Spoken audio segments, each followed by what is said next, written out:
is the Ferrari 612 Scaglietti. That's 6 litres, 12 cylinders, and a name that honours Ferrari's favourite coach builder. It costs £170,000, has got 540 horsepower, and will do a staggering 199 miles an hour. It's the most expensive and most powerful new Ferrari you can buy today. But there's something about long bonnet Ferraris that means you just don't boast about the figures. They have a classier, more artful image. Sergio Scaglietti never designed with pen and paper. He preferred sculpting the metal by eye. And I think he'd be rather proud of the car that now bears his name, made in his old factory. The 612 is high-tech and hand-built. Despite being bigger than the 456 it replaces, the aluminium chassis and body means it's lighter. And if you're one of those super rich people interested in buying one, Like Jamie Oliver. then you can have a tour to see your car being made before it's shipped down the road to the Maranello factory for an engine, paint and interior. And the interior, well, it really spoils you. You can even choose what shade of aluminium you have. And then there's the custom Bose stereo. Well, I have to say, it is fantastic. We've got 3 speakers in the front, 4 in the rear, a bass box in the passenger footwell, and would you believe it, a subwoofer on the parcel shelf. However, 170 grand, well, it doesn't get you everything. Sat-nav is an option, as is the Bluetooth connection for your hands-free mobile. The 612 is Ferrari's only 4-seater, and your mates will easily fit in the deep bucket seats. The big boot will swallow the leather-bound toolkit, the optional 2.5 grand's worth of Pininfarina-designed luggage, or Tiff's golf clubs. Probably mine as well.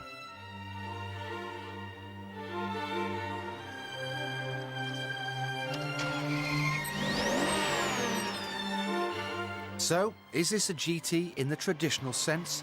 Something designed for the very grandest of touring?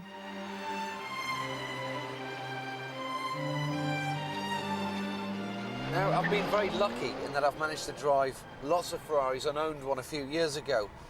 And experience tells me that they all do your head in after maybe an hour or two in the car. You've really got to be in the mood to drive one. This, however, is a completely different experience. It's very relaxing, it's very refined. One technology which adds to the overall driving pleasure is Ferrari's adaptive damping. Basically, the front wheel senses the bump and tells the rear wheels there's a bump coming. And that just makes the whole drive more relaxing, less clunky over these fairly large bumps we're going over now. You know, I can see myself doing 500-600 miles in this, maybe flying up the Autobahn to pick up one of the girlfriends.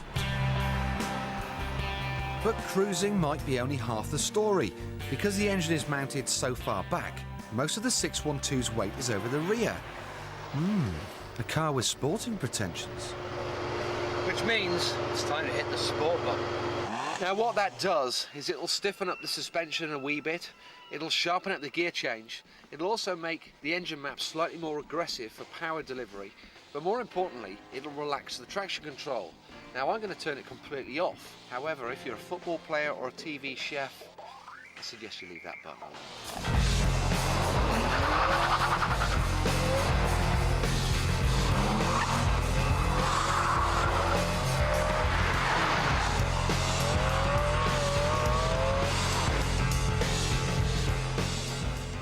When you start to let it off the leash, it's actually quite nimble. It doesn't really understeer, it's quite a neutral balance to the car. You can get the tail out if you want to be a bit saucy. But the best thing about any Ferrari is the engine. It's the heart of the car. It's a V12, it's super smooth, it's got bundles of power. Don't get much better than that. The semi-automatic gearbox costs an extra 7 grand, yet has been specified by 90% of the buyers. It's perfect for gentle cruising, but when you're getting after it, I just don't like them. They're just not my cup of tea. It does exactly what it's meant to do. It's a very quick change, but it's just not as precise as I want it to be. Sometimes I might want a very quick gear change, sometimes I might want a slow gear change, depending on what sort of corner I'm in. And this just doesn't give me the control that I need. But that's not enough to put me off the car. Just see it as an opportunity to save £7,000 and have a manual.